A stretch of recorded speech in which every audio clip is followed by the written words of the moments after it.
Soroti East, Omoro County, Kayunga District, and many others have been by-elections that we have had in the most recent past. But well, the question still remains, and I want to quote the words of Dambisa Moyo in her book, where she asked and said that, are African states actually ready for a multi-party dispensation? Or what we need is a benevolent leader who really just has, the interests of people at heart and can enforce them? Because when you look at the nature of these elections, the violence that comes with them, but also the questions around, are they actually free and fair? Well, leaves you to linger around, do we really have to continuously invest so much money in holding elections, which, come out with so much criticism? But well, that all hold the opinion that these are actually free and fair and democratic elections, and that we must continue, holding them, and that we must continue to build a multi-party dispensation where people participate in choosing their leaders periodically. Well, that and much more we shall explore on this episode of the Youth Roundtable. But also we know that as of last week, or as of early this week, we saw very regrettable incidents in Mbale. Floods that washed away, people's homes and people's livelihoods. And as of Monday, the death toll was at around maybe 21. Well, we really hope that government can step in handy and address some of these, crises that will continue to emerge from pocket areas of the country. Well, ladies and gentlemen, welcome to this episode of the Youth Roundtable. I'm joined by a panel of distinguished ladies. Sorry, one lady and three gentlemen that I shall introduce to you right away and ask them to say hello to you this afternoon. Well, from the extreme left, which is your right, is someone you've seen on this show before, the Right Honorable Speaker of the Makerere University Students Guild, Ndugu Mucyo Gatuya. Many thanks for joining us, sir. Thank you, sir. Good afternoon to all our viewers. Once again, my name is Gatuya Mucyo. I'm a second-year student of Biomedical Lab Technology at Makerere University, also serving as the 87th Guild Speaker. Many thanks for joining us, sir. Next to Ndugu Mucyo is a lawyer and the National Coordinator of the Alliance for National Transformation, Mr. Nelson Agaba. Nelson, many thanks for joining us for the first time. Pleasure is mine. Yeah. Good afternoon, viewers. Agaba Nelson, once again, is my name, the Acting National Coordinator of the Youth League, Alliance for National Transformation.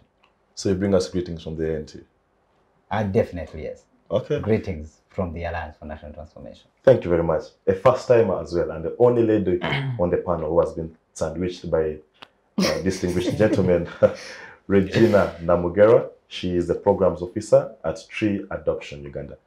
Many thanks for joining us. Oh, she's also a lawyer. Yeah, I should mention that as well. Thank you so much. It is such an honor. I'm so happy to be here, and I look forward to absorbing. Apart from being sandwiched, I'm happy to be here. I'm from Tree Adoption, Uganda. Okay. We are a tree planting organization. Please feel free to adopt a tree anytime. Okay. Yes. Okay. I mean, more so now that we are moving towards all these climate change issues, I think that is what we need to do as a country. Definitely. Well, all the way from Rwampara district, the district youth chairperson of Rwampara, Mr. Brian Muhimbura, who is also the convener of the Global Peace Uganda. Convener of Global Peace Uganda? Yes. Yes, Brian, many thanks for joining us all the way from Rwampara. Thank you so much. Yes. Yeah, I've just arrived this morning. Okay. Yes, good afternoon, viewers and listeners. My name is Brian Muhimbura, all the way from Rwampara. Rwampara is in the western part of Uganda. I'm glad to be here. Thank you. All right, fair enough. Nelson, let me just begin with you straight away. Let's cut to the chase. Are the words of Dambisa Moyo in her book Dead Aid, when she said that African states are not ready for a multi-party dispensation, but rather we need a benevolent leader, was she right in making such anticipations, given what just transpired in Soroti East? Well, thank you, moderator. Yeah. One, yes. Two, no. And I think the question that we need to be thinking about or asking ourselves is, if you are not ready, why? And how long will it take us to be ready? We are now 6 years old since we are, as Uganda. 60. Yeah, 60 years. Got our independence. And also, I think most of the African countries, that's the range. They are in between 50 and 65. Yeah. So the question is, what has gone wrong? why do we see what is happening across, Africa, Uganda being the case study, what exactly is not being done right by individuals, by the state, or parties. That should be something that we need to talk about so that we address the question on table. And so when you look at what is democracy, what is multi-party dispensation, what are the tenets of what should be done, then we need to have a checklist of, do we have, respect of human rights? Do we have, rule of law? Do we have, so that should be our checklist, and say who is responsible. So the moment we get to address such questions, then we ask, are we ready or are we not? So for me, it's a question of who we are as a country. But also, look, we have had countries where there is, like country like Botswana. I don't know whether the Botswana state. How has it managed to have such calm, democracy move since independence up to date? Countries like South Africa, countries like, here in the East African bloc, like Tanzania, we are yet to see what will come from Kenya. Is Tanzania democratic? Democracy, you earlier said, yes, we can say. Look at what happened from Nyerere to all the leaders that have happened. We see there has been transfer of power, at least there is some level of democracy. When you're giving a scale of 10, out of 10, on the East African bloc, at least Tanzania has a relatively higher ratio. You can say they have internal Uganda. Democracy in the Chama Mapinduzi party. But in terms of the national spheres, does for example ACT have space to air out their views? Does Chadema have space to actually advocate for what they believe in? I think all those are questions that I think encompass the democracy. But we'll continue. Yes. Yeah. So I was saying that when you're giving a scale, we need now to rate, because we keep growing. Yeah. When you're rating on the East African bloc, where does Uganda fall? Because that's my interest as a Ugandan. Does it fall below the scale, or relatively in the middle, or promising? From my understanding, it is not promising. It is not in the middle of the scale, but below the scale. Okay? So, if you ask me, out of 10, I scale it to 4. To 4. Because reason is, when scaling it to 4 is to say, look, yeah, they try as much as possible to portray that here we have timely elections. You people, you have political parties registered. But what is the practice? There has always been this question of saying Uganda is one of the model paper states, but practice does not, relate of what is on the paper. Okay, let's just hear Comrade Mucyo's opinion. Yeah. And in terms of, scaling and all those things. Comrade Mucyo, we have seen Soroti East, we have seen Kayunga, we have seen Omoro, and then NRM has emerged, victorious in all these by-elections. I don't know which party you belong to. Maybe you could tell us. But what do you make of these by-elections? Do you think they meet the standards of a democratic process? Do you think they are free and fair? Do you think the will of the people is actually being upheld? Do you think it is where we want to be as young people? Well, I think you said, first of all, I will mention what my party is. I belong to the National Resistance Movement. Oh. In short term, the NRM. I think when we're engaging in these elections, our opponents, they forget our slogan that we are a mass party. Being a mass party, it means we have the numbers. And the numbers is not 1, 2, 3, 4, as we mentioned them, the people. The numbers are the people.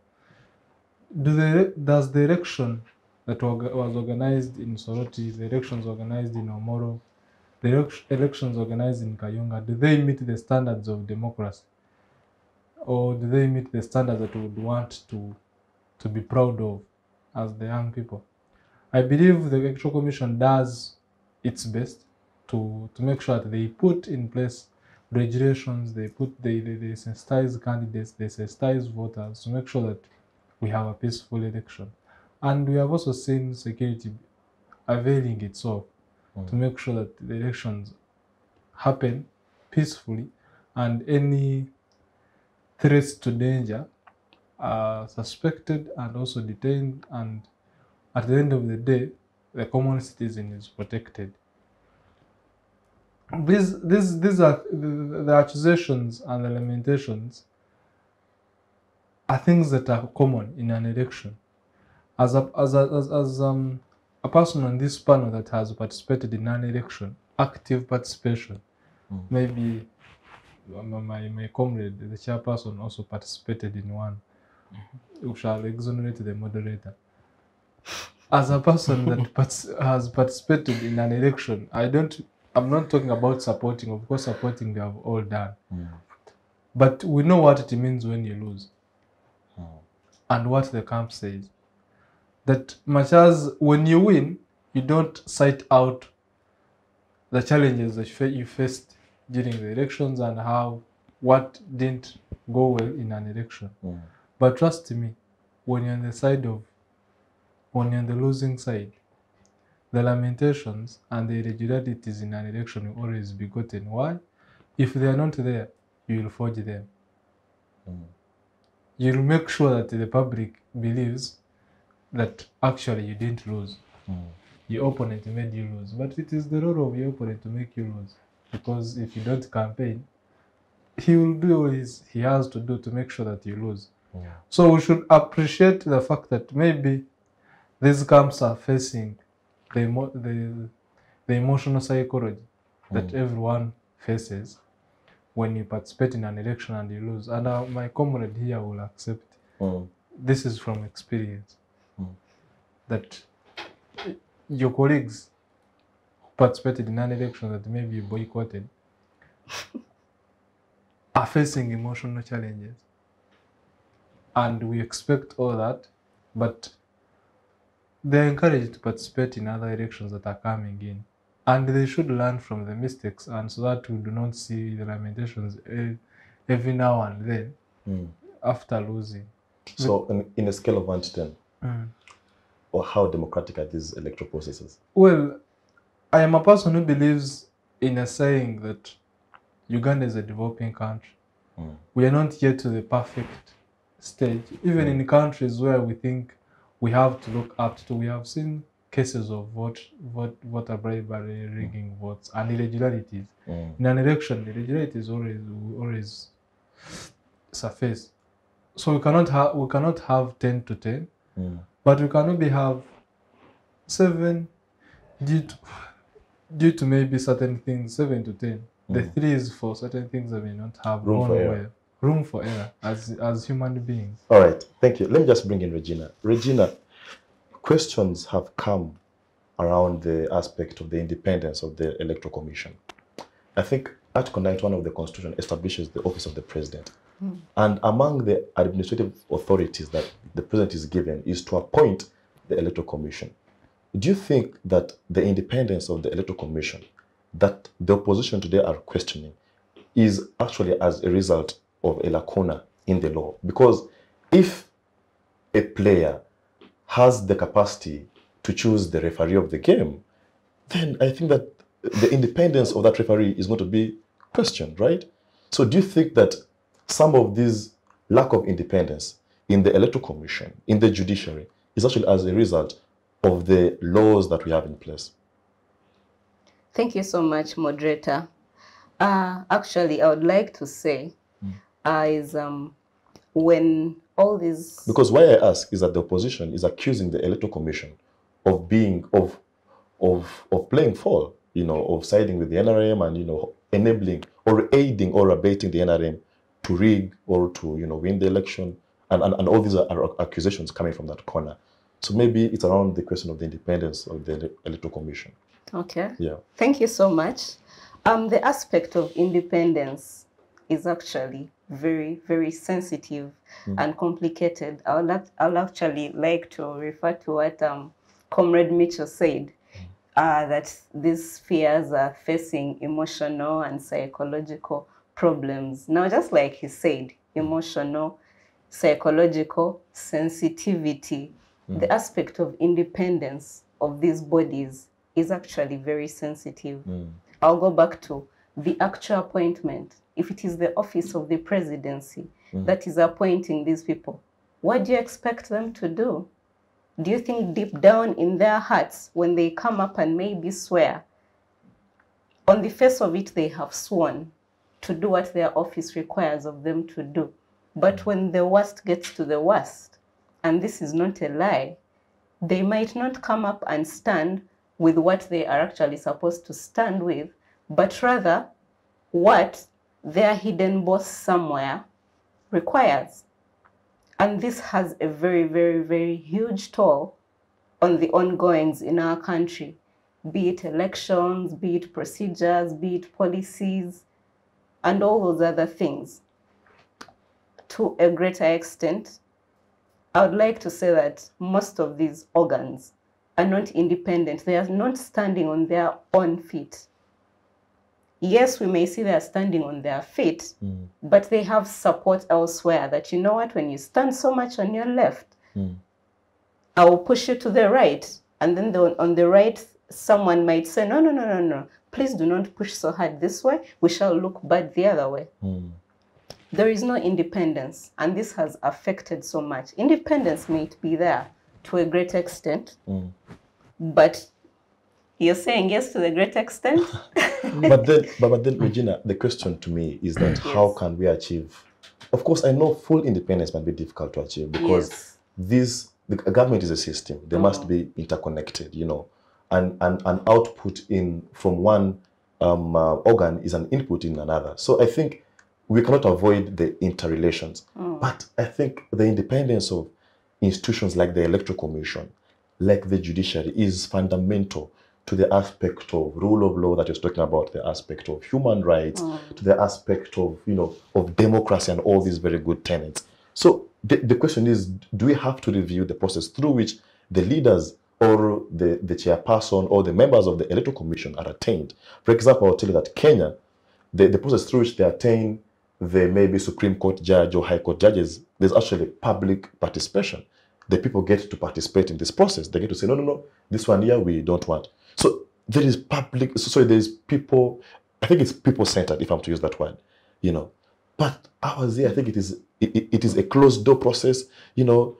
The Judicial Commission recommends, then the President, you know, appoints, then the Parliament approves. You know, the people are left out of this process. So do you think that we have to review the way through which we attain some of these leaders? Oh, thank you so much. And I believe what you raise actually goes to the core of democracy. However, for some of these institutions, for example, let me just take an example of the judiciary. If the president is going to appoint maybe a judge or any other top office thereafter, just imagine what could happen if he called upon the whole nation to participate. Because why I ask is that the Soroti East by-election was as a result of a court decision, right? It was as a result of a judicial decision.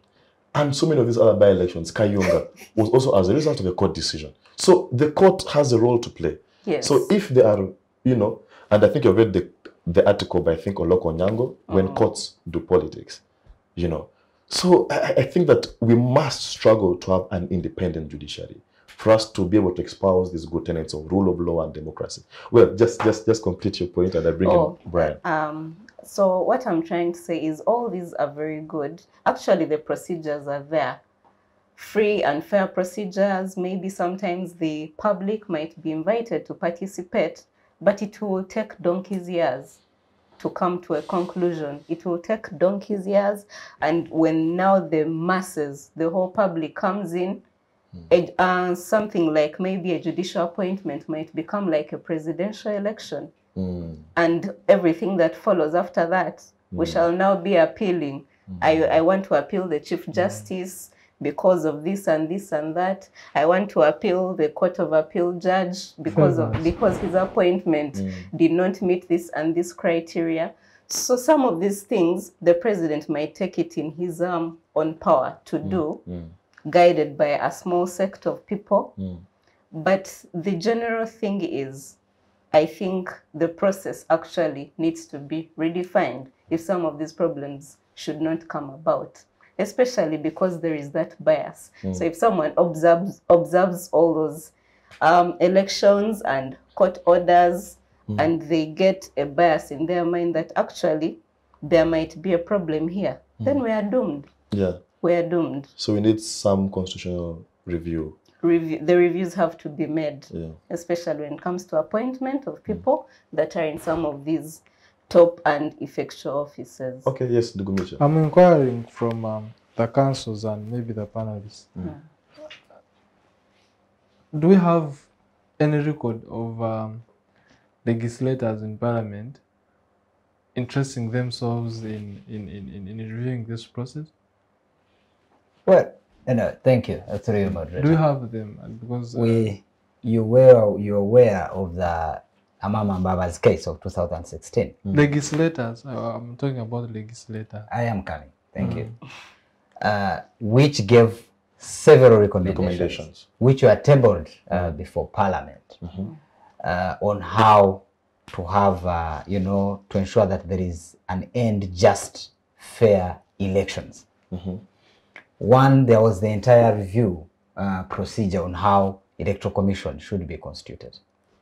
There was also a review on how to ensure that there is total independency of the electoral commission, independency of the judiciary. But as we speak to date, nothing has been implemented. Okay?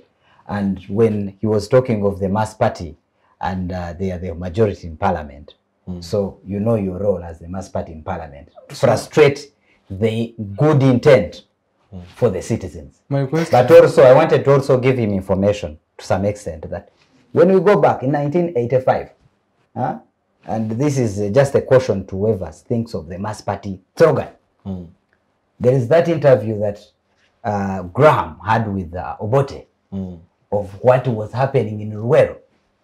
They referred to this government as a bush, those are bushmen. Bandits. Bandits and all that. Then UPC was seen as a mass party. Hardly did it know that it didn't have even a year in power. So we should also be very, very keen and very just to ourselves when we say, mass party out there. My friend, today you are a mass party, tomorrow you're not. So you also but now when you talk of parliament, members of NRM, it talks of we have the numbers in parliament, and for whatever is intended for the good and just of society has always been frustrated by the numbers in parliament led by the movement. Yes, Mucyo and Nelson, thank you. Thank you. We shall come back to that. I have to bring in Comrade Brian at this point in time. Brian, let me take you back to the Arab Spring, the Egypt and all those countries.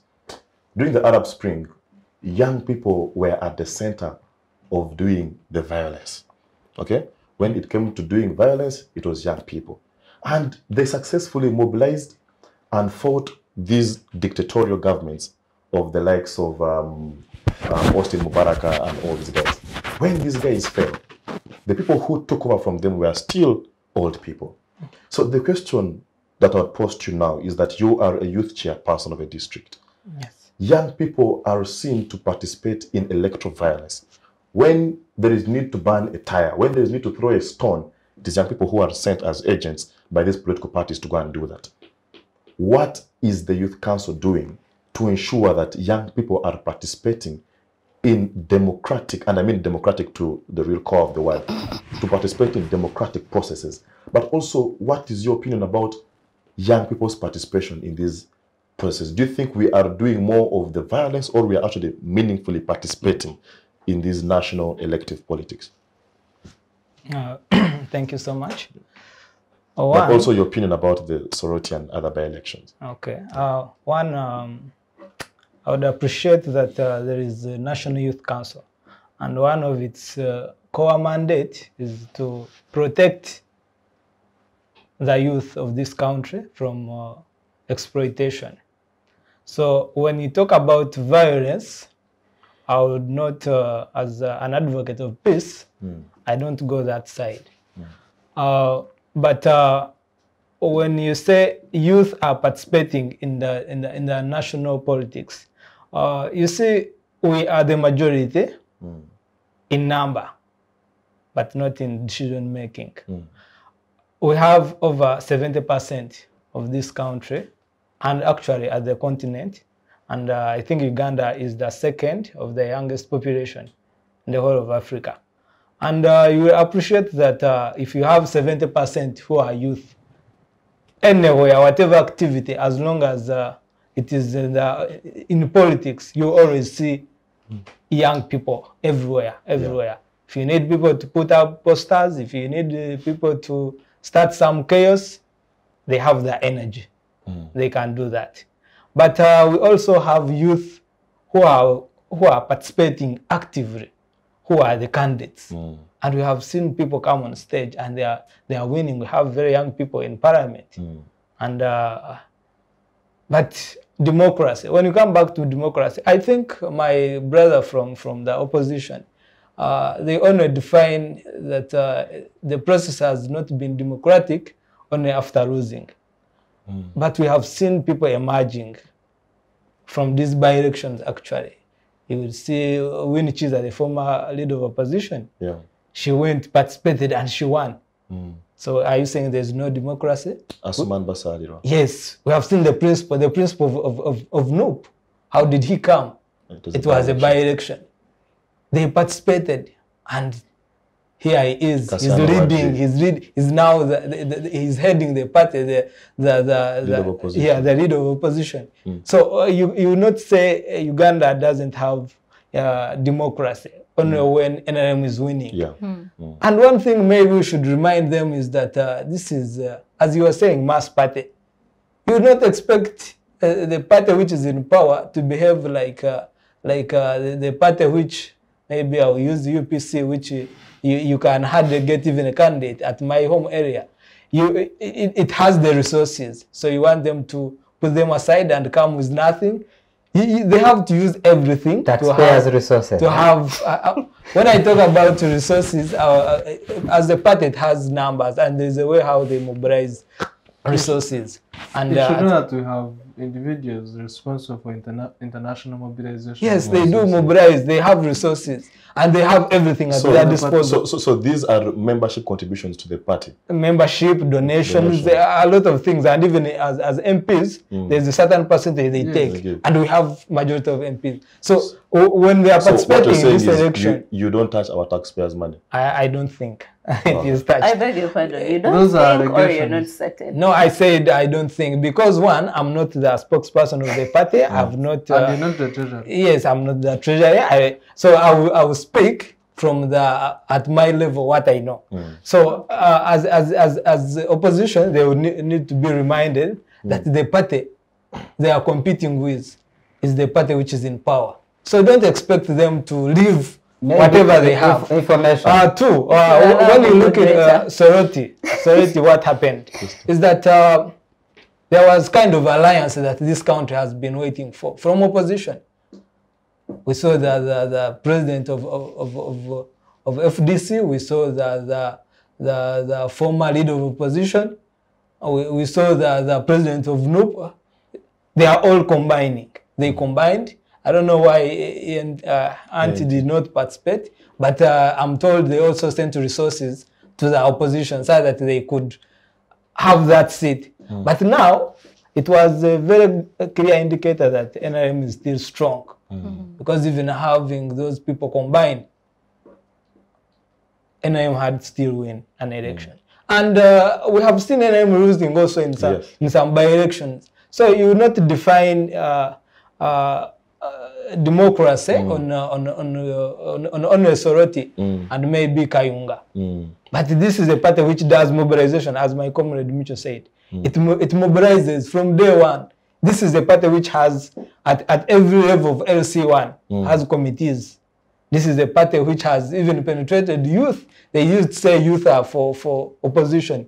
But I will remind you that the National Youth Council, over 90%, they came on a ticket of NRM. Meaning they have tried to mobilize in every angle. And the realities, they are always there. They are always there. But you know what media shows us is, of course, you know how journalism is, that something which is done in the right way is not news. So they always look for those controversies. Yes, and that's what they portray. And someone who is sitting here in Kampala will always think that that's how the election was everywhere. But they will not show you where NRM is sitting with their agents and they are telling them exactly what they are supposed to do. We shall condemn the acts which are not good, of course. And the independence of I was reminded in some of the meeting last year when we were in electoral commission meetings. When I said electoral commission, they had to remind me that it is called independent electoral commission. So at some level, it is very independent by the way. Because if it wasn't independent, earlier on we are discussing here in Kampala, we have almost most of the MPs on the opposition. NUP took over. It was a wave. So why didn't they also start announcing here NRM candidates? We had ministers losing. You think it is very easy for a minister to lose an election with all the resources they be having? The vice president. The vice president himself. You see, it was because we are in a democratic country. It was because the electoral commission was independent. Some degree. Of course, they also make errors here and there. Which so, is human. Yes, National Youth Council, it has tried also to mobilize young people to participate, because we don't want just to be they are spectators. We want to be active, because when you look at the previous National Youth Council, some over 5 members are in Parliament right now. That's a very good indicator that the body is mobilizing youth to participate, but also actively participate as candidates. An agent of NRM. Grooming. NRM, you see, we are in a multi-party system. So one chooses where to belong. Because even we have, at the National Youth Council, we have people who are under NUP. We have, in fact, from Karamoja, we have a delegate from Karamoja who came on independent, on independent, on NUP ticket. You think it is very easy from such a region? Supported the ordinary candidate. Yes, but he came at the National Youth Council. So it is, if you may allow some information. At the National Youth Council? My brother Brian. Yes. You said there are areas where by-elections have been won by the opposition and we have not been lamented. Yes, yes. One, do you appreciate you mentioned, I'm coming, you mentioned one, Kasese, where the former leader of opposition, Honorable Winnie Kiza, participated in that by-election. You also highlighted one of Honorable Kasian Wadri, you know, where there was a by-election in Arua. Do you reflect, you just make a reflection, you may not give me an answer, and the audience make that reflection, don't give me an answer, to say, yes, how were those elections like? You saw in Arua bloodshed. You saw it was more or less of a battlefield. We were almost reminded of what happened in those days, early 2000 of Konyi. You know, bullets everywhere, people losing their lives. In Kasese, you remember then when we had Crispus Shionga in that election of Honorable Winnie Kiza. If you remember the kind of violence that was perpetuated by the regime, what am I trying to let you know? That for where the opposition in those by-elections or even general elections, where it has registered a win, it has been more or less of a battlefield. So we just credit the level of organization and resiliency by the opposition to ensure that they put up a strong fight. You can always put that resilience in every part but of that this shouldn't country. be encouraged everywhere. So you want to say for an opposition or to have an election, we should have a more. Do you recommend to have an Arua-like election? Do you recommend to have the Kasese-like election? Talk about Do you recommend to have the Kayunga-like election? That's what you recommend as Council, to this conference? council, so what I'm trying to tell you, just say that, you know, as a movement, we disregard the participation of other parties. You want to be on the center stage of every corner. That will not happen. Me, what I can tell viewers is that as the opposition and as the Alliance for National Transformation, they are saying they are organized from grassroots, you know, LOC 1 to all levels. Let us get organized as we are doing as ANT this entire week, the last week and this week. We're in West Nile doing what is supposed to be done, organizing from the grassroots to the top. I can tell you the threats of mass party, the threats of we are NRM will come to an end. Let us be organized, prepare, he came in. Regina, Yes, yes, let me finish. I'll give you some time. Just Regina, just Comrade Brian, I appreciate your submission so much. And mobilization is what did it for me. Mobilization from the grassroots, the LC levels, mobilization of resources, Thank you so much. Mobilization of so many other things. Yes. So my question is, does mobilization also mean deploying all the security forces that are in the country to a polling station? And what for? And if your mobilization has been so good all year long, from the LC level to the top, why the need for this? Isn't security, isn't police enough? What is their motto? To keep law and order? Isn't police enough? Mere police. If you've been organizing year long, what is the need for deploying the army, the SFC, the what? The rules of democracy in law actually for elections are that there should be law and order. Police is enough.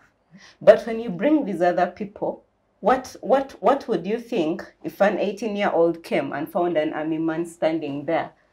Either they would think they're in the wrong or they're about to do something wrong. It creates an environment where someone might not freely exercise their freedom. So when you talked about resources, does that also cover it? Thank you. There is a South African man, a musician actually, who said, out of blood and fire comes freedom. But must we shed blood? Must we light fire in order to achieve what we want to achieve? Thank you so much. Maybe let me start with you. One, when you talk about security, see, Uganda is a stable country, and we shall not discuss maybe the history of before NRM, because it was an insecure country and there was no one who was proud to stay in Uganda. Meanwhile, NRM is all we know. Yes, now it is the security agencies, they always work hand in hand.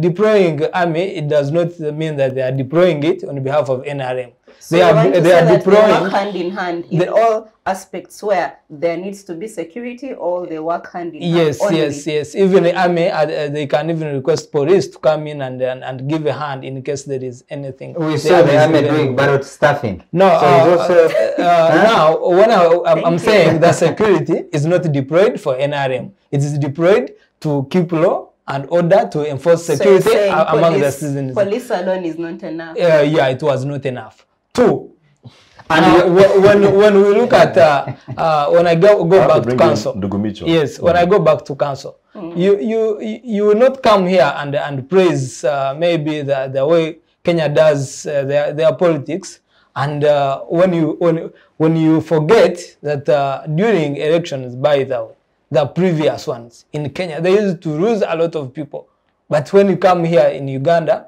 maybe such incidences happen. This is not church business. These are politics, by the way. When you talk about politics, you see, you will not blame it on NRM that in Arua there was a lot of bloodshed and everywhere. This is it shows people. Okay, let me use what happened previously in Makerere.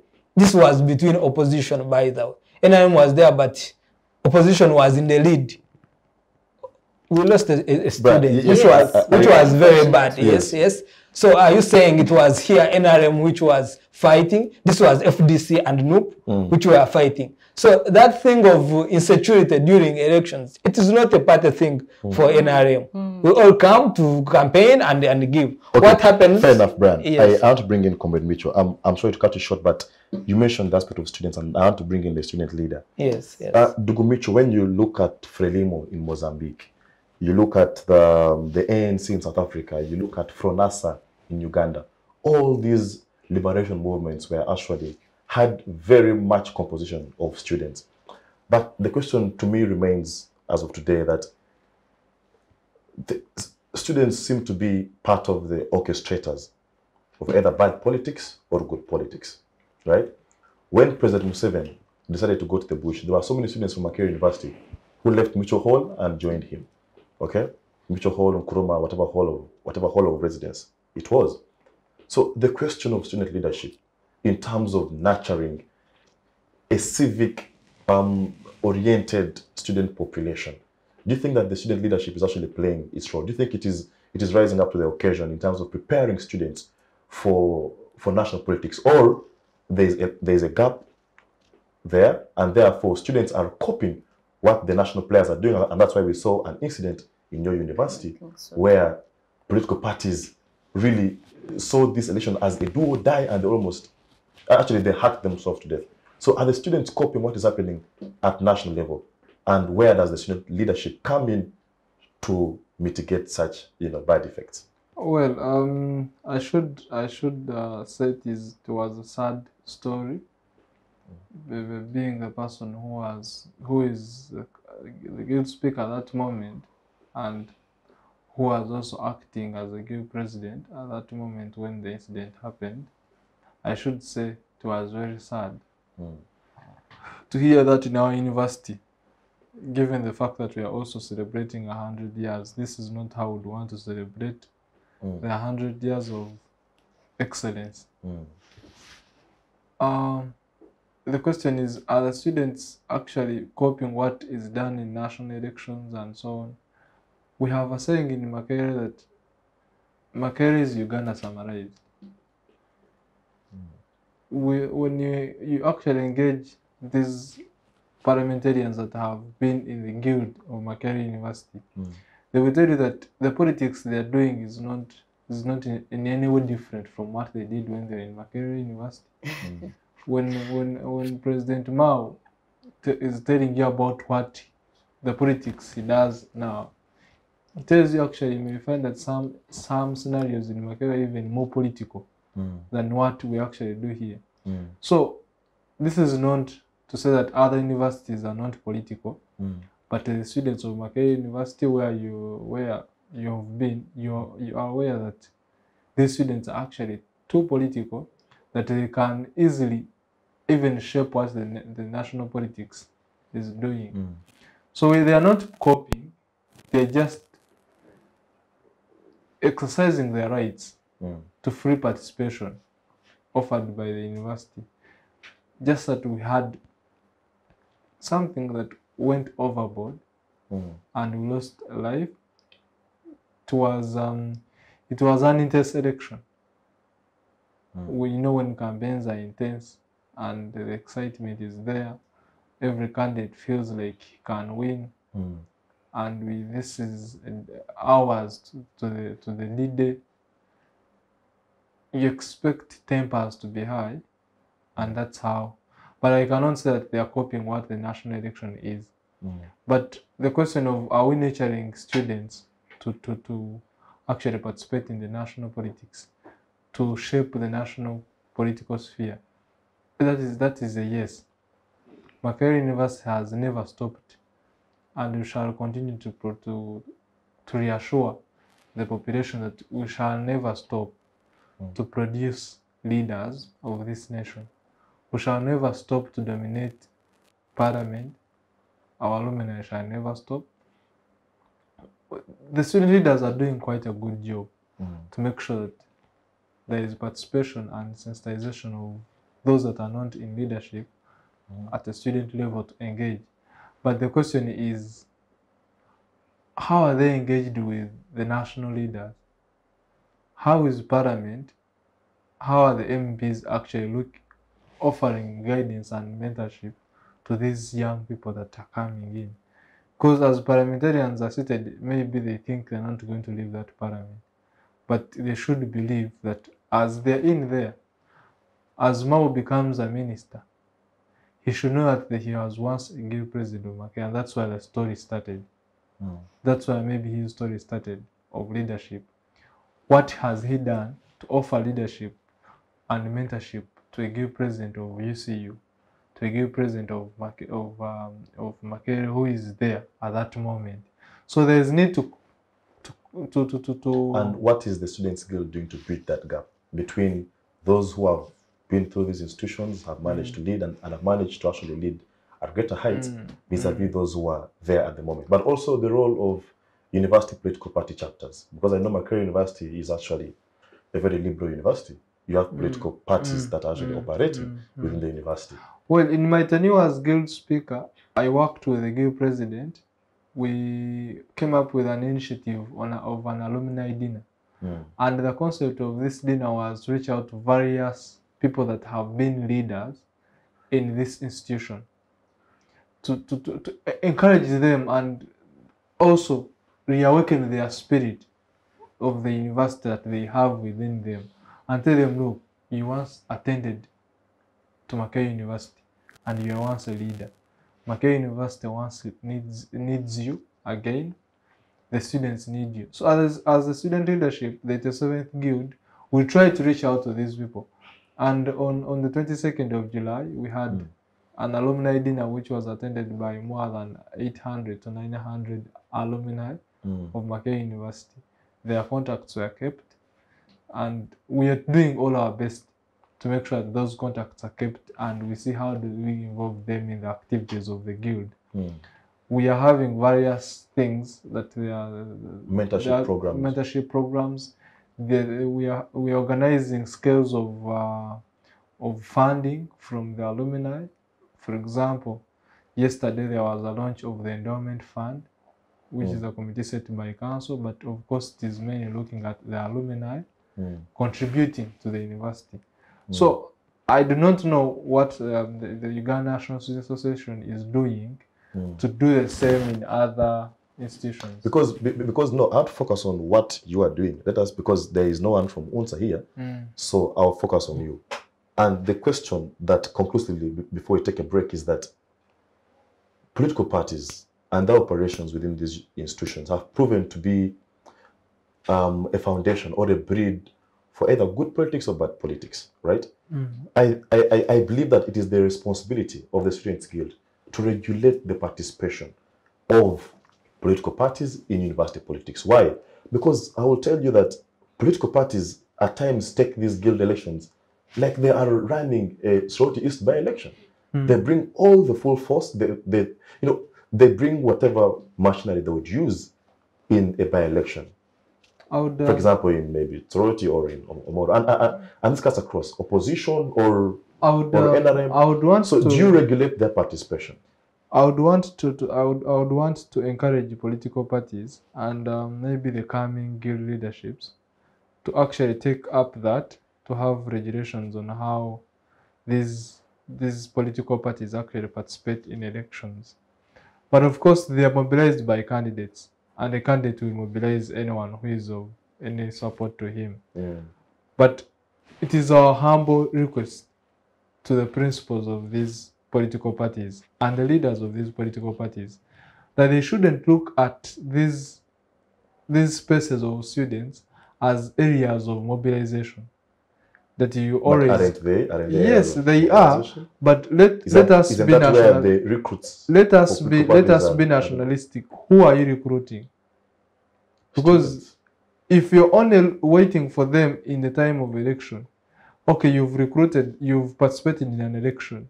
You also participate in how, if you've participated in getting a guild president, make sure you give mentorship to this leadership that you've brought in. So it has to be a continuous process. So it has to be a continuous process.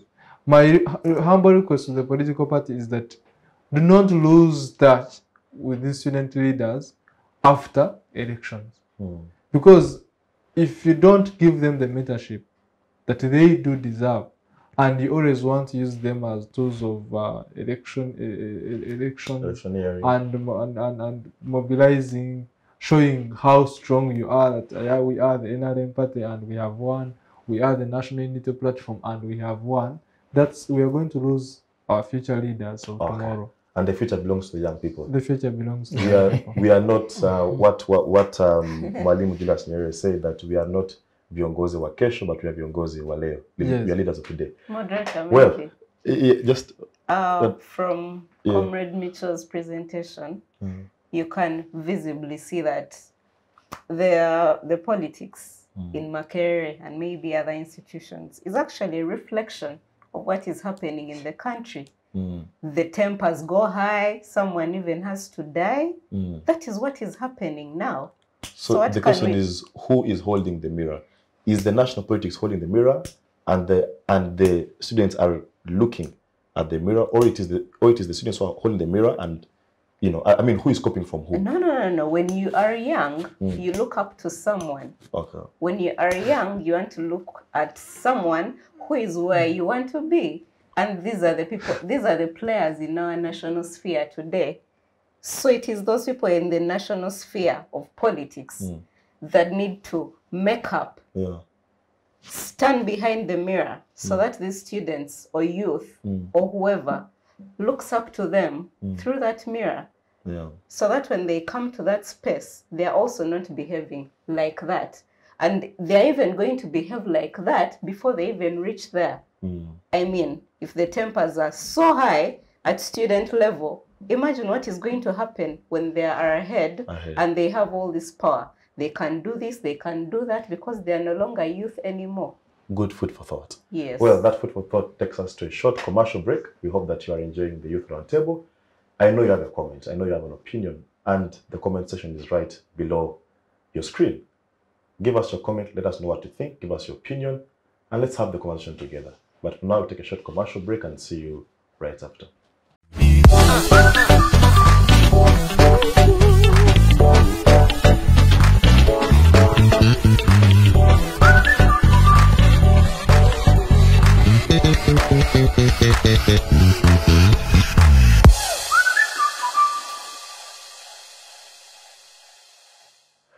Well, we'll be back from that really short commercial break. We hope that you're putting yourself maybe a bottle of water or a cup of coffee so that you can, get really energized for this phase 2 of this conversation. Well, let's dive straight to the chase, and I'll begin with this once again, Nelson.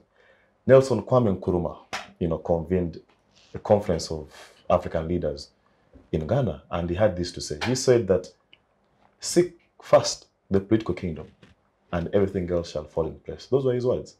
Okay? The Alliance for National Transformation has absconded.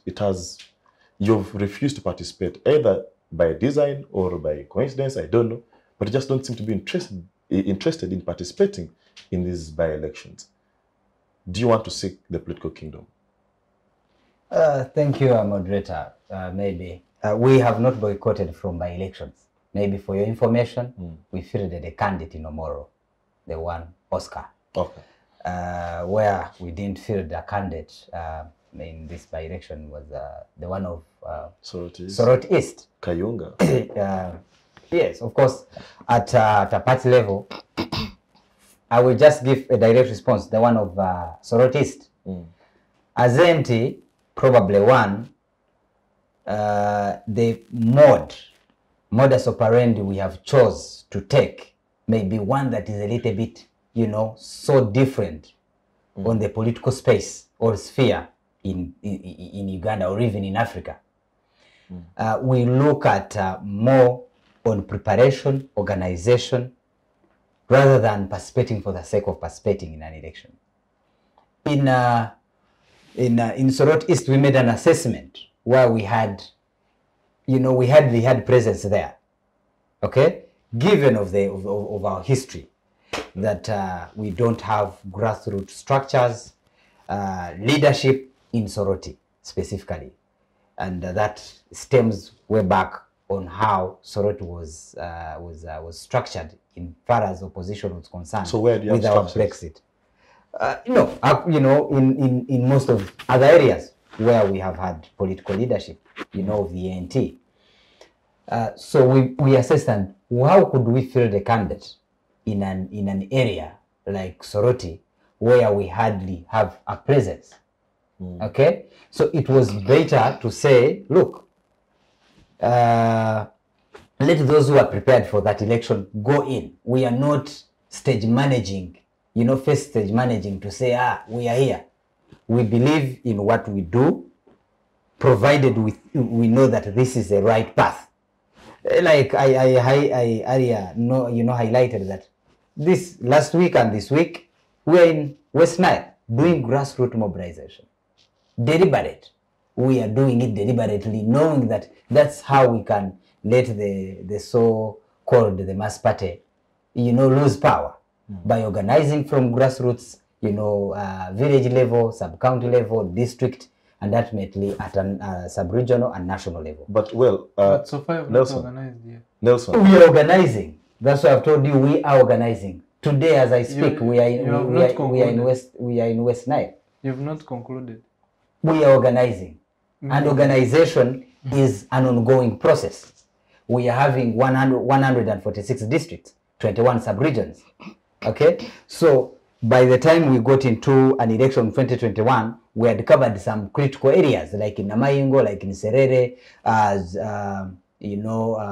West Nile still, in Terego. And when you look by just get on the electoral portal by statistics, that's where we had some semblance of structures and good organizations. We participated so well.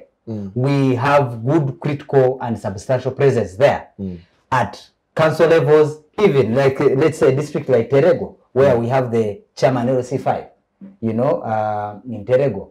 We put much effort in ensuring that we do mobilization, sensitization at grassroots okay, level. Nelson, In back to Soroti East. We also do. Back to Soroti East. Yes. You did not field the candidate for reasons that you've told us. Yep. But what stopped you from supporting the opposition candidate? I mean, don't you believe in the notion of joint forces of change, joint opposition forces of change? I mean, don't you have a common intention to change government? Well, Where did you participate? participation Or support? Yes, participation, support, cooperation is at different levels. Even if you're in position and I just merely don't go against what you stand for, I've equally given you a right of way or to say, go ahead, do what you think is right. You get what I'm talking about? But silence. Because you didn't see any ANT candidate or any ANT leader saying, going against any opposition, let's say, you also didn't go against the NRM. Passive. So it could be perceived either way. That because you didn't go against the NRM, you gave the NRM a leeway. Not at all. Yes. We neither came out to say we are supporting NRM, we neither say we came out to support the opposition. And that is the grey area we're talking about. What we chose. We don't know where you fall. Where we fall. The way I'm telling you. Are you allies of the NRM or allies of the opposition? We can never be allies of NRM. Are you more of DP? Let's not even talk about that. I need us to focus on what ANT is, on what ANT is doing. That should be the question. You are not in Soroti East. What are you doing? Where are you? And these are the answers. Because people have said that you have no right to comment about a process that you haven't participated in. Mr. Moderator, now when you ask where you were not in Soroti East, where are you? What are you doing? And these are the answers. You're in Arua. We are in West Nile. What are we doing in West Nile? Grassroots mobilization and structure building. But Nelson also, and which we believe that is the right way to go and have that's the right way to go by having structures, by having structures at all levels, organization and good mobilization. To ensure that the party is well entrenched at grassroots level. Meaning you've not gotten the capacity to multitask. Fair enough. I have to bring in Regina. Comrade Regina, the Constitution, one of the provisions talks against discrimination. And to address this, part of the provisions, guarantees affirmative action. Let's speak about the women, okay? and their participation in this by-election, but also in politics generally. In the most recent by-elections, I think Soroti East, there was no lady. Omoro, there was no lady. Kayunga, yes, there was the Honorable Nakwede. But I think the participation of women in these openly contested electoral positions is still wanting. We have seen women shy away from these open competitions, but rather settle for the affirmative action slots, the district women MPs and things like that. So do you think that affirmative action has actually created complacency of women to participate and to compete fairly with the men? Because in times or in situations where it's an open competition, we haven't seen the women coming out to actually try to assert their position. So just for the benefit of our viewers, could you just wear those gender lenses and tell us the level of participation of women, both in by-elections, but also in politics generally? And of course, trying to attach it to the affirmative action bit of it. Thank you so much. And what you raise is actually pertinent. And I would like to commend what our laws, what the Constitution has done for this benefit of affirmative action. And actually, the preamble of the Constitution says, we, the people of Uganda, given our history, recalling our history, and you can see that the aspect of affirmative action became because of that. For women, they were so conflicted with all those things that were going on. From the history, you can see at first, there was only boys' schools. A lady's role was defined to stay at home and do X, Y, Z. And the Constitution came into place to iron out some of these things, to leverage, to give a certain platform where both men and women can participate in these things. But what I can tell you is women, or the girl child, is still conflicted with some of those, for lack of a better word, I don't want to use emotional, for some of those psychological tenets where you have been given what you need, but you may not stand up there and freely enjoy it. For example, if such an organization is there, so many slots have been presented for them, what could prevent them from coming and actually asserting their place? I feel as if there is still something that is holding them back. And this has to be with a glitch or a gap in the sensitization. People have not been given, women have not been given the actual picture of what they ought to do, of how to achieve it, and actually how to stand up and grab it. So I feel as if there is still something holding them back, because in that situation, I see no reason as to why. So what could be some of these things holding them back? Do you think that society is still patriarchal? Do you think that society still perceives women through the lens of, oh yes, lenses? Very much so. You may see us polishing up from the ancient days. We are no longer wearing leaves and all those things we used to do then. Today we dress up nice and maybe go to parliament, walk on the street, and we really look presentable and civilized. But in our minds, most of us haven't yet left. The society is still patriarchal. A gentleman who is going to drive their Benz on the street and is going to be admired by everyone, he has educated all his children, he has done X, Y, and Z, that has made him sit on the table of men. But back home, he'll tell his daughter that, daughter, you know what? You may not do X because that is a man's role. Wife, you may not do this because that is a man's role. And like I've told you, this is someone who has educated the children. They look presentable. The daughters look presentable. But that daughter may not come out to assert their place, maybe at a slot on the district level or at a local council, because they know that there is someone advising them otherwise. So we may have looked to polish, polished off. But maybe can we at least give credit to the national resistance movement of Comrade Brian and Comrade Mucyo for attempting to elevate the women? Because at least when you look at the vice president, you look at all these big appointments, the prime minister, the speaker. Can we say kudos to the NRM for trying to elevate the women and trying to put them on the same level as men? Yes, on behalf of NRM, kudos. That makes them very happy. What the NRM has done is actually very, very good. Okay. If it was not for them, all these people we see would not be in those places. So do you then doubt if Ugandans continue to give them more and more kisanjas? Because if you're seeing the good things they've done, then maybe other Ugandans are also seeing that, oh, wow, the NRM is doing something great. So they deserve another 5 years, another 5 years. No, it is not. That is not the only reason they might deserve the other 5 years. So there are more other reasons. There are so many other reasons. There is a scorecard. There are so many other There should be a reasons. scorecard. Let me rephrase. This is what I'm trying to say. There are so many reasons. There's a handshake. No, before I shake your hand, there are so many reasons which we must base on before we give them those 5 years. Okay. Affirmative action is not the only reason. We have to look at That each is and one every of single them. thing so that when come 2026, I'll stand up and say, I'm giving my vote to NRM because of X, Y, Z, and not merely because of X. Yes? Okay. But for that, Yeah. kudos Kudos. to NRM for that. So you Maybe can some do a of us handshake wouldn't now? even be here. So maybe now The the handshake is for later when another point comes through. Okay, fair enough. Yes. Brian, I want to bring you in.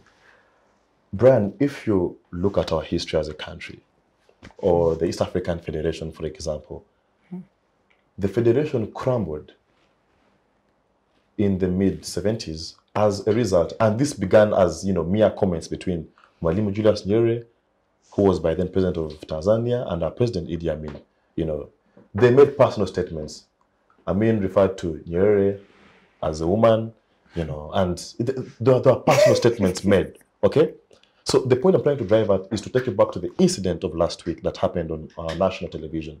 These things begin as mere statements. Like I told you, the EAC crumbled as a result of a statement made between an individual.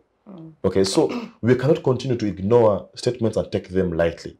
Last week, we saw what happened on the NBS frontline. Statements that, in my view, shouldn't have been made on, like anywhere. The lack of decorum.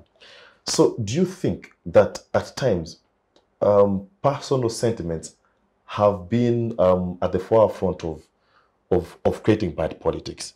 And that as young people, we must desist. We must be able to say words that tomorrow we can actually defend. So speak to the role of, how should I put it? The role of the things we say and how they eventually generate. Because it begins like that and it ends up as something very bad and very big. So your comment about that incident. Oh, okay. Yes, you're NRM, but Yes. what your spokesperson did? We shall put it at the individual level. Okay. As a Liability. it was not a very good image, especially to the young cadres like Mucyo. And Because why I'm bringing it up is because that conversation was as a result of the by-election. They were discussing the Soroti East by-election. yes, So elections happen, but the aftermath is seen in such conversations like we had on the front line and such reactions. So normally, this has been actually affecting young people that even after the election, they carry the post-election is more dangerous than actually the actual process. That people start fight, they continue fighting. That I belong to camp A, I belong to camp B, which is really not good. What the spokesperson did was not a true representative of the NRM party. It was we condemn whatever is not good in a good faith. As NRM, As spokesperson of government. Is of government, the spokesperson of government. Of course, we condemn the individual, the acts of the individual. But we are human beings, and at times, some people maybe don't know what is going on in their life. Maybe at that point there was something which was not right, because the individual he has been absorbing whatever comments, whatever attacks on those media, on televisions and what. So what happened that day, it is not a good sign. And when you are holding an office, people no longer view you as an individual. When you talk about the incidents which happened between Amin and the president of Tanzania, It was not, you will not comment as an individual. When Mucyo makes a statement, they will say the good speaker of Makerere. They will not say Mucyo as a person. So when you comment, especially if you are in leadership, this is a lesson to all of us as young people and whichever leader, that when you are in a position of leadership, then you have to mind whatever you put out and mind whatever you do, because that's why the journalists and the media, for them, they will pick those nasty scenes if you do, but not that other Ugandans don't do out there, whatever wrong you do out there. As long as they are able to capture you in their camera, it will be all over social media. And yet it is being done by other Ugandans. So as leaders, we have to be mindful of whatever we do and whatever we comment, whatever we put out. But also, in case you don't feel 100% of yourself, it is not good to engage in those political conversations. I'm not saying, oh, I was not 100%, but I'm just thinking that this is not a person who we are used to, and what he did was not good. But also the attacks from when we are discussing, going personal. I don't know, we are all asking what is that the road mayor said it or that triggered him to be off, because what happened is regrettable, and we condemn. He was commenting on the truth as the leader. But because we are not supposed to take personal, because they don't want to hear the issues of an election, like, because those are clear things which have happened. We also the bird starting. Yes. So the government never wanted the public to hear. That's why instead of letting the conversation go civil, and he defends the position of government of why this is not the first time. This is not the first time. That's why he opted to say we better close the show and the public shouldn't hear. It's unfortunate for that incident. But we had the same repeat. We had the same Mucyo and Tango Doi repeat the same. No, but we have the same conversation. We are talking in the morning. You see, we are talking of Ofono Pondo or being the spokesperson of government. Here, the Elias Rukwago, who was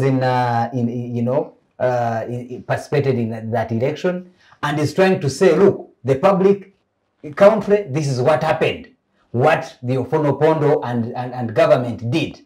And Ofono Pondo feels guilt to be told the truth, to let the citizens hear the truth. What do you call government? And the option, government is not a party, it's not NRM, no, because we have individuals from opposition who are in government positions.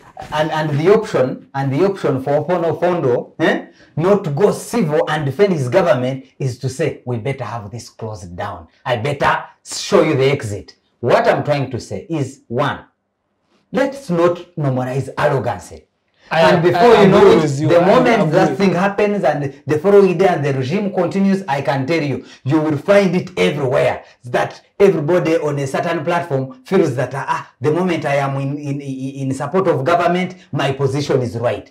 A wrong thing is a wrong thing. We must condemn it as young people. Let us create a discourse. Just a minute. Let's create a discourse that we are proud to defend as young people. That we are proud to see and also live for other generations to inherit. We do not want to inherit a discourse of the Ofono Pondos on TV. We do not want to inherit a violent kind of election that we saw in Soroti East, that we saw in Arua, where bloodshed becomes a normal thing, that for you to have a win, you have to go in a battlefield. Then why do we talk of democracy? We need to think of ways that are civil. What's the definition of democracy? No, I told you that democracy need to be viewed by having tenets like rule of law. Did we have rule of law in Soroti East? No. Did we have rule of law in Arua? No. We need respect of human rights. We saw many arrests. We saw many people being shot for no reason. Even when you have a justification against me, put me to court. We have courts of law, and prosecute me and let the process be. We should not, as young people, me as Agaba representing the Alliance for National Transformation, Youth League, I can say, let us create a discourse for young people that we are proud of to see that is going to be. I think, Brian, just 1 minute. I have to bring in Comrade Mucyo. Yeah, this is a collective effort. by us as young people, not frontiering parties. You see, when you say a party did this, and that's where we ask where NRM is not, but there's still chaos when it is opposition which are also fighting. So it comes back to individuals as a generation. What are we teaching ourselves, and what are we teaching those who are following us? That we need harmony, even when we don't agree, we disagree on principle. That even when we don't belong to the same party, but we are all individuals. When an election is done, then we can sit here and analyze it, what went wrong, and we can see how best can we correct that in the coming election. So that was something that that we are supposed to look at, because we still have more of by-elections coming.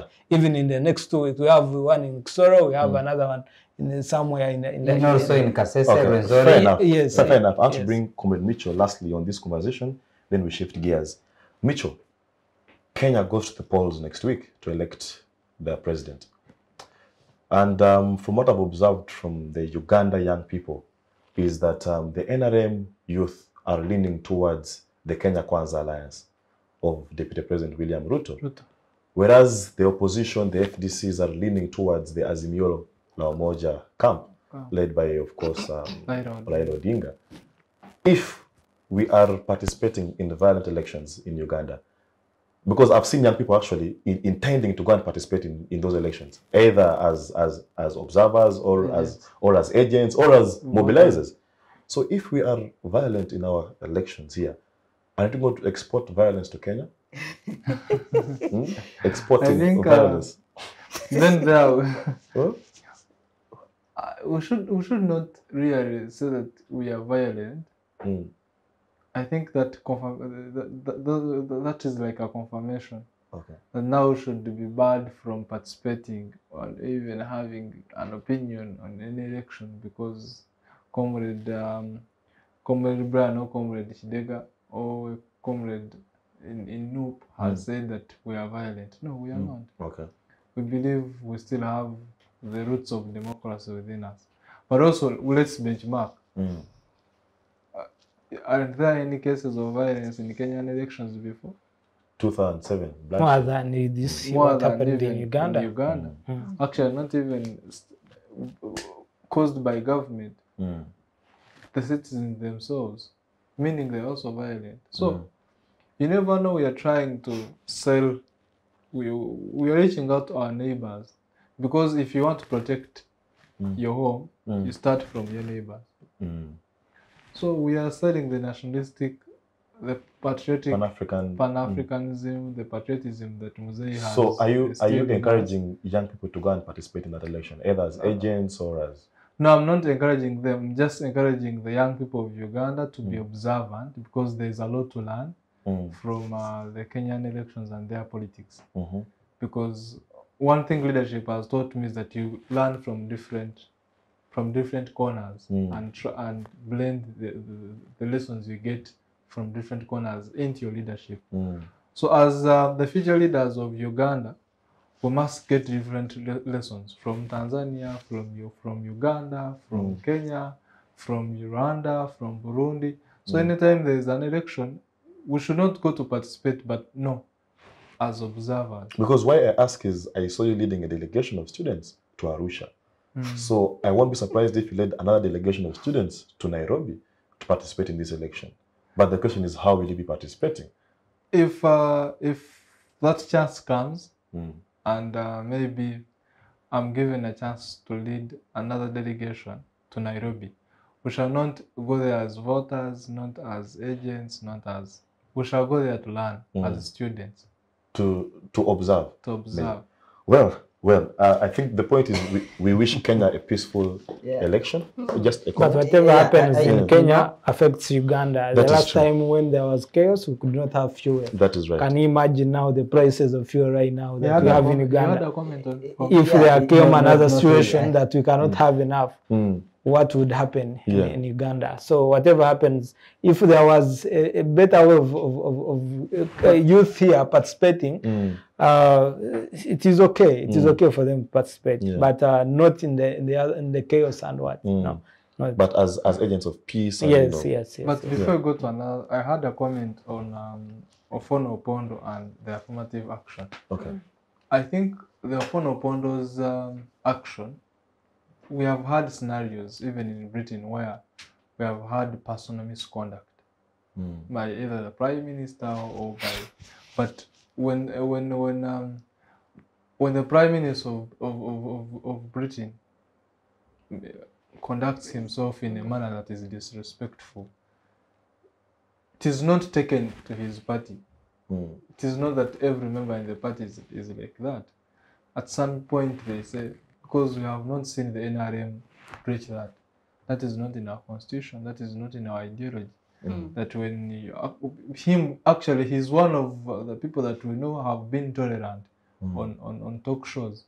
So there is need to actually, for those that maybe are closer to him, to talk to him and know what was wrong. What transpired? Is he willing? No, those that are close, Those you know, who your are close friends. to him, yeah. Those that are close to him, for example, if I see Kidega boxing you here today, yes, in the public I may defend him, but when you go around the corner, I'll want to know what my friend is facing. So as the NRM party, we condemn that. As the young leaders of tomorrow, we condemn that. But also encourage people that appear on talk shows, on TV stations, to air out debate. Not to provoke. Not even be provocative, but let's put the level of debate to what Professionalism. to professionalism. What is happening in Uganda these days is that our debates are more of attacks, allegations, suppressing the other from talking. Presenters and moderators are no longer given space to actually be in charge of discussions. And other countries are watching. For example, Comrade Kidega, if you had been here and we actually giving you direction of what you should do, we will take you from Soroti to Kayunga, from Kayunga to Tanzania, to Kampala, to a video of Tango Doi, to a video of Rukwago. Trust me, you would not, tomorrow, you either tell the owner of the studio to increase salary or you will not come back for the show. So there is need for all of us that attend these shows, mainly the national leaders, to actually show a good image to this. Because I imagine if I would emulate what maybe Senior Ofono Opondo had done, if I was a good student from the NRM side or from the government side, you'd be pulling out Agaba right now. I would be pulling out Agaba out of the studio. You get? So, but I'm not sure that if I've not been able to learn, another colleague of mine has learned. Tomorrow he may be in studios and they pull him out. Another colleague of mine in opposition has learned maybe from Honorable Rwampara. You're talking and someone is telling you shut up. That is not a debater. Then with affirmative action, I believe that the female gender has to be heard, but I'm also a person who belongs to a class of thought that says, in politics, no one will encourage you to stand unless, this is political, that unless this person has an interest, special interest in you. So if our young sisters are waiting for them, for people to actually call them out, to come and participate in these by-elections, politicians will not, unless they have a special interest in you. So in politics, we believe every gender is equal. It is a humble request that our sisters take up the mantle. Yeah. It has been long. They rise up to the occasion. They should rise up to the occasion, because if they don't rise up, no one will do it for them. No one will do it for them. I will not tell someone to come and stand with me for the position of class representative because I want to see the female gender participating. If I'm unopposed and there is no female, I will go on and participate. So food for thought. It is my humble prayer that rise to the occasion. Well, thank you. Panelists and viewers, that brings us to the end of phase one. So our time is clearly fast spent. Let's spend the next about 15-20 minutes to talk about the regrettable incident that happened in Mbale as of early this week.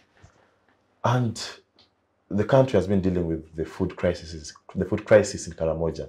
And before we are done with that, there's another crisis happening in Mbale, in the Elgon region. And I don't know where this leaves us. And I'll just begin with you, Regina. Yes. At least, you know, you have interest around the environment, tree planting and things like that. How do we find ourselves having an environment? Because I recall one of the recommendations from the COP26 that sat last year was that governments must move towards building resilient communities, you know, put up infrastructure, put up natural resilient, situations, so that when such things happen, the community is able to sort of contain and to resist such, you know. So how do you find ourselves having floods killing people to this extent? Is it an aspect of climate change? Is it an aspect of, you know, I don't know, what is happening exactly? Thank you so much, moderator. All those factors are combined, actually, and it is really a pertinent issue. We are in a climate emergency, what would call that. What has happened in the Elgon region, these are things that have also happened before, and they have posed emergencies. Actually, the World Bank, in their report, produced that every single year, about 200,000 people migrate to Uganda, and there are also migrations in Uganda here, all that due to climate change. And this has been going on for the past 2 decades. And for the past 2 decades, we have had systems. We have had systems that have policies that say in such and such a situation, this must be done, this ought to be done, and there are budgets for it. This is the same case for Uganda. We cannot ignore the aspect of climate change. It is happening because of reason X, Y, and Z. It's quite so many of them. But what have we done? Like you have quoted the COP26. We should put in place structures. We should actually put up preventive policies and whatnot. But when you look at this scenario that has just occurred in Mbale, the 2 rivers that have broken their banks, and you actually find out that people are actually residing on these banks.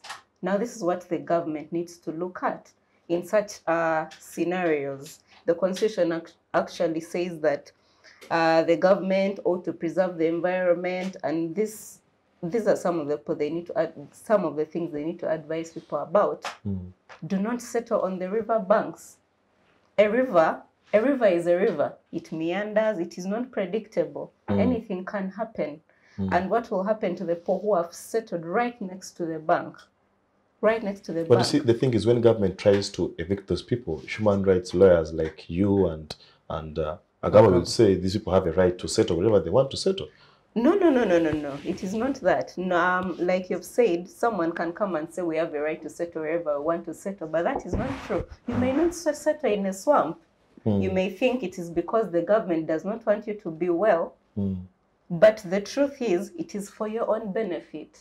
I would actually refer that to the commandments for those who believe. The commandments were for the people's benefit and not for God's benefit. So when the government comes up and says, please do not settle in the in the wetlands, please do not settle on the mountain slopes, because in case of landslides or mudslides, you are going to be affected. But you see, the thing is, when government does that, then the Agabas propagate and say that government is taking away people's land. The opposition will come out to say government is embezzling people's land. So I think it is a difficult situation. Before the Agabas come through, what that situation is supposed to be is when government is to relocate you for your benefit, it definitely has to have a concrete alternative. They'll say, you know what, you may not settle here because of X, Y, and Z that has happened over the years. You will die. You will lose your livestock. You will lose all those things that you have on this land. Please accept to come and move to this other piece of land. But it has to be there. It has to be visible. You cannot bargain or negotiate with someone about relocating when it does not exist. There's no alternative.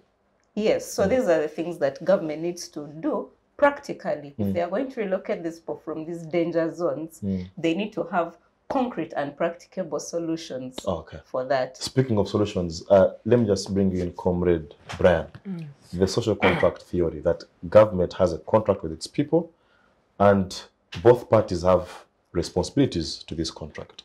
We as citizens, our role is clearly around paying our taxes. But government has a role to protect the lives of its citizens, to ensure that, there is security and all these other, very good values.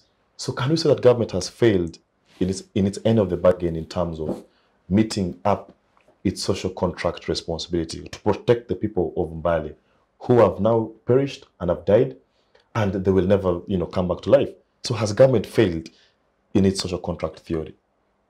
No, I would not say the government has failed because it has protected Ugandans over the time. But every life matters. Yes, Brian. Every life matters. Yes, but now we have the to vast come majority back. Yes. of Ugandans, but there are those who are dying. Yes. But as you said, we all have an obligation. Yes, government, but even citizens. This is what she was talking about. The government will come out and tell you this is not safe. Because that Elgon side, this is not the first time. It's not the first time we are having those landslides, we are having such flooding. It means over the time, the government has tried, but as we all know, this is a developing country. You don't expect Uganda to respond to crises or emergencies the way America will respond. Because either way, some of the response we get from, we have to first get from these other countries. So we have a full ministry of disaster and preparedness, which has, it tries. Now, what they have been doing is tell people this is not safe. But we have a lot of other challenges. People are very poor. If you tell this group and they move away, in the next 10 years, trust me, when these other people give birth, they will still go and settle on those areas because they don't have enough land. They will see maybe it has taken some time without having such, because these floods come when they are not expected. It is seasonal. So we shall not blame government entirely on the lives which have been lost. And their souls rest in peace. Because you see, Brian, yes. Government cannot be exonerated. And if you ask me why, I will tell you. Because look at the contingency fund budget, for example. Okay? This is a budget of around 320 billion. Already, the office of the Prime Minister used around 120 billion to address the Karamoja question. So if you look at what is left in the contingency fund, do you think if we continue to have more and more of such crises for the next financial year running, do you think this contingency fund is going to be able to sustain and to, to protect these communities with all these, proposals of, they have to be moved from point A to point B, they need relief food and all these things? The contingency fund is already very small. So maybe government should have thought in the sense of, okay, we anticipate disaster to be coming in this area. Therefore, let's have enough contingency funds so that when this happens, we are better prepared. Otherwise, then the issues of supplementary budget are about to come in. When you are talking about Uganda, you don't talk about the word enough, because there is no ministry which has enough funds. Okay, and we shall look at every ministry, even including health, and people are crying, they don't have enough. We shall look at education. We shall look at all these ministries. So the word enough... Except security, for them they have enough. That one, they have classified budget. and of course, as you know, security is important. Everything is about security. That's but for the Ministry of Disaster, I don't know what they are doing in terms of not just responding, but forecasting. Before these things happen, what do they do? Do they first, have they informed these people that in the next maybe 2 months, we anticipate all things also just happen as a surprise to them? They don't forecast things coming because, and also to how they respond. The response is a bit slow also, because I was seeing about the Costa, which drowned there, and people are just pulling using ropes, which is, or if they had responded, maybe 1 or 2 out of 10 would still be alive. But if you are pulled, maybe other people might even fall in as they are trying to pull. Does that demonstrate lack of state presence? I think, because if the state was present there, then maybe the state infrastructure would have rushed in, but now the citizens are doing what the state is yes, supposed to be doing. I would say that the government also needs to do more of what they are doing. They need to, if it is about the budget, it might not be enough, but let something more be added. And also the response, they should, Elgon side, I think by this time they should be ready that something maybe might happen in Elgon. It shouldn't be a surprise, because those are things which have been happening. If something happened tomorrow in Kasese, we shall not be surprised. And the government should also be, why are those people employed in that ministry? What is their role if they cannot, at least foresee and forecast and tell people that maybe for this season, you need to vacate these areas. Yes, and but this is a public health hazard, and floods have really affected Ugandans over the time. I think for that area, we need to have more. Uganda has land in some areas which are a bit safe, maybe in some national parks. Why not to resettle those people to those areas and maybe gazette that area and say no occupation in those areas? But again, I think there is some failure by the state when you tell people don't occupy wetlands. These are common people who are digging there, who are putting there something small, and you come destroy their things. But then the next day, there is a big tycoon who is having the whole of Rueras, which as planting their rice. So how will you again tell this other person that please conserve the wetland when you are having another investor putting their factory? It should, yes, it is contradicting that even when you are preaching that, people will still say, as you quoted, that the government wants to take their land.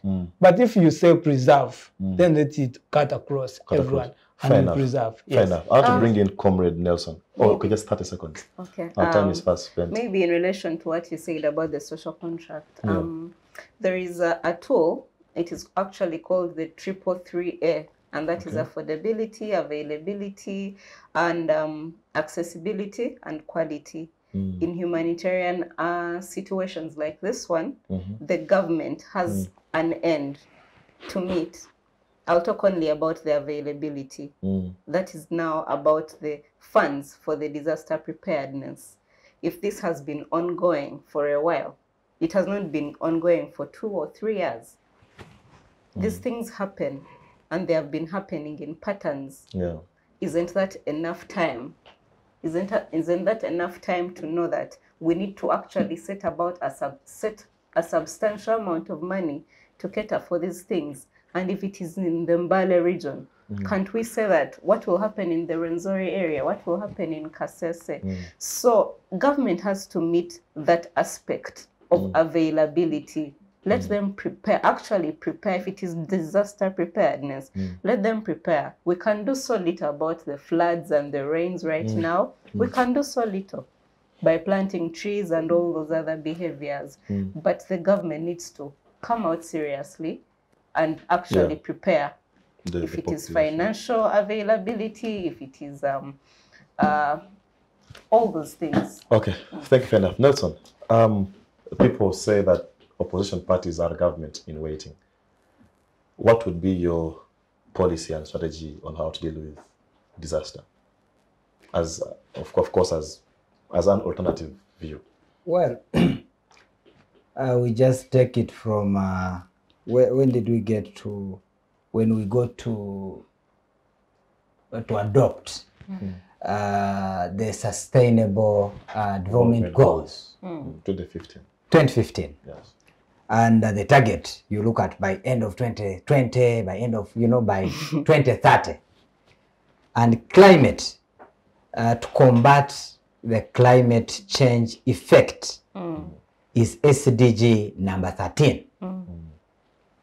And the note to that SDG number 13 has a number of ways on how government had put a plan on how to overcome, to overcome the net effect of climate change, including floods, including, droughts, including so many things. But even when you analyze all that, nothing has been fulfilled. So the challenge is not on the planning question. There has always been a plan. If you are talking of the hunger in Karamoja, you know that zero hunger is SDG number 2. No poverty is SDG number 1. So all that we are talking of rivers and lakes, we all have that on how to do it. The question comes on the implementation. How much is in our fund, contingent fund? It was unfortunate and disheartening to see the entire Prime Minister, Honorable Robin Nabanja, reaching on the scene, and saying government has come. And this family here, who has been staying here, 1 million. I also give the other 1 million. It was so sad for a Ugandan, for a taxpayer, to hear what government is offering to the citizens who are in a crisis.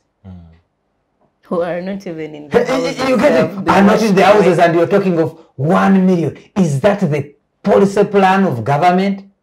Let's wake up. You ask me of the alternative. This would be what we would be thinking about.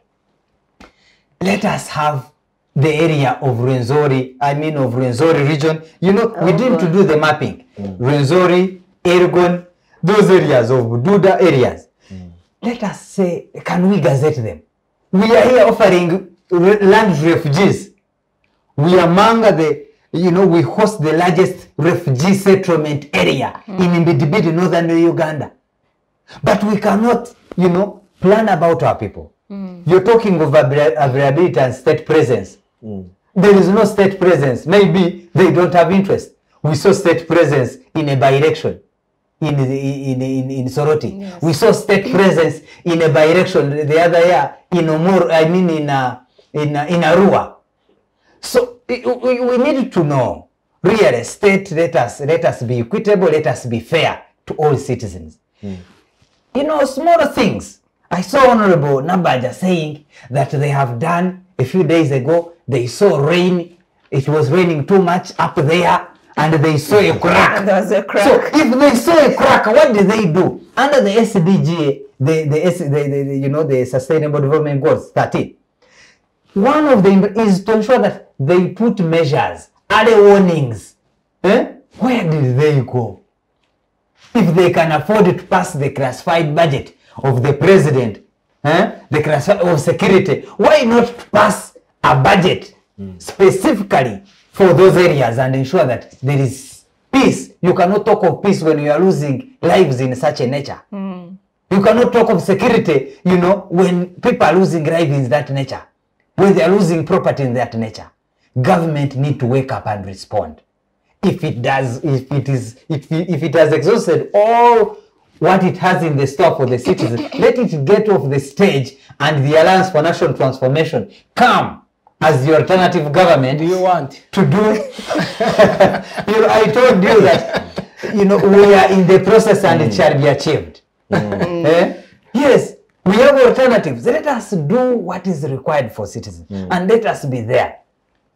Yes, so she mentioned about something that, look, the same area in Mbale, you saw the hotel of the Tycoon Hotel. You're telling people vacate and you are threatening them with investors to invest there. Do you think they will go? Let us be deliberate on the mechanism and the implementation plans we have for the people, so that they can trust us, so that they, they can trust government. If we are in power today, I can tell you, we would be holding confidence of those people, trust the alliance government, and for whatever we put on table, they be knowing that there is no, a deceptive plan probably to bring investors. You're telling people in Ergon that don't occupy this place, don't go into these wetlands, there are floods, and the following day you're giving a lease, a free land to an investor. Okay, fair enough. I want to bring in comment, Mucyo. Finally, I think those are very good comments. Thank you.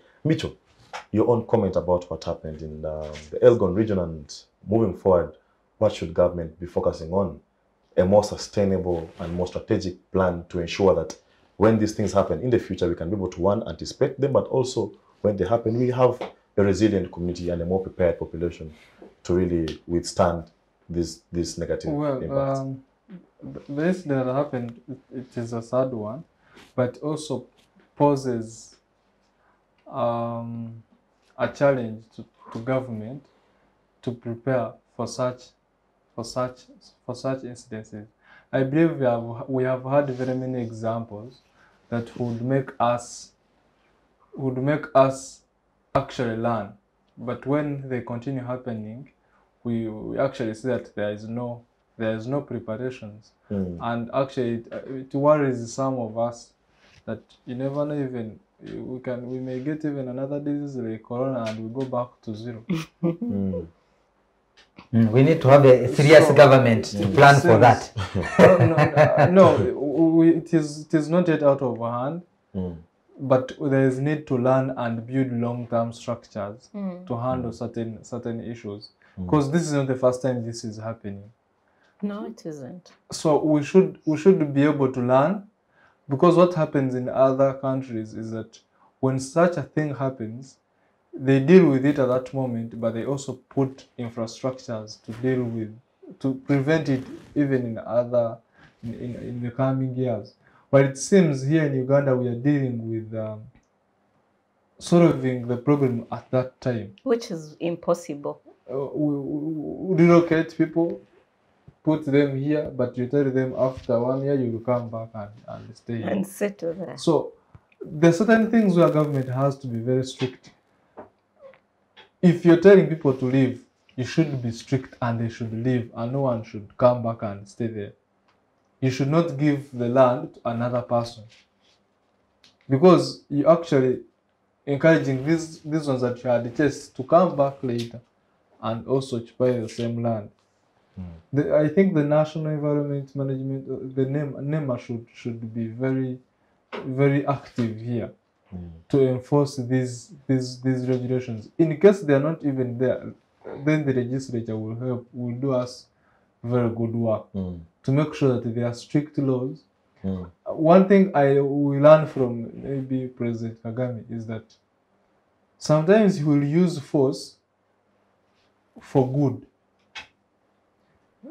When we were in school, they would beat us, they would cane us to get good marks. But no one wanted to be beaten. If I'm sure if we're in primary or secondary and lecturers bring a motion, either to cane you or fail, I'm sure we would all vote for failing, because no one would want to be caned.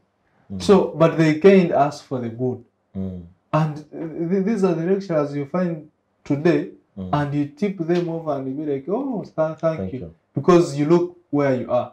So these citizens that they are fearing, maybe they do not have where to go, maybe you cannot bring such guidelines on them. Tomorrow, if you've saved their lives, it will be a better thing. Then, as I conclude, a scenario of people manhandling finances of government, whereby you find a minister is distributing money in hard cash. I don't think we are going to achieve the main objective of accountability.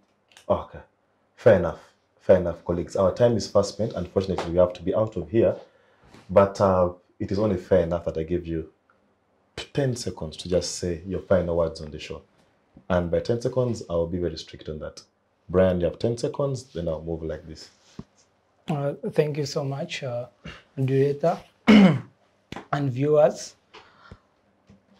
As a country, we need to be prepared for anything. And as government, needs to do more in all angles, not only on the disaster part of it, but also from where we started on the elections. We should be more vigilant, and we should love our country as individuals before we front whatever parties and what. We are human beings, and before you kill someone because of the other group, think about as him as an individual, as their family, how will they survive if you kill the head of the family? And as we are heading for Kenya election, because this is part of us, East African community, we pray that we have a peaceful election so that we are also safe as Uganda. Thank you so much. Many thanks. I'll come to you. I'll give her the last words on the show. Agaba, that is 10 seconds, at most 20. Thank you. Just give a reassurance to Ugandans that don't lose hope. People of Bududa, Elgon, Karamoja, and the entire country, don't lose hope. There is the ANT, Alliance for National Transformation, which is people-centered, that the moment we get into power, we shall have the crisis, the mess sorted. We may endure for now. It's the hard times we are in, but the good fruit is coming from the Alliance for National Transformation. Thank you. Mucyo. I'd like to appreciate our viewers. It has been a pleasure being with you and moving all this journey with you. Mine is to the young people that the country belongs to us. The future belongs to us. We must shape what the future is going to be. We must shape what the discussion is going to be tomorrow. We should not let our fathers and grandfathers shape what we are discussing. We should actually just look up to them, but we should raise our stakes to make sure that the future we want to live in tomorrow is shaped by us. And to the students of Makerere University, this will be selfish because being a student leader, we are in a very difficult time where we do not have student leaders, but let's keep hopeful that everything shall come back to normal and we shall have the Makerere University that we have always desired to have. Thank you so much for hosting us. Many thanks. Regina, you have the last words. Thank you so much for moderating this session. And to all our viewers, thank you for giving us audience. What I can say is we as the youth and the whole Ugandan population at large, we need to be true to ourselves and also true to the constitution and the laws that have been enacted. And also we need to have faith in the leaders that we have chosen. Why? Because these are the people that are going to shape the future that we long for. I thank you for listening to us and participating with us. And I want to caution all of us, this is in relation to climate change. We can do so little now, but whatever little you do can go a long way.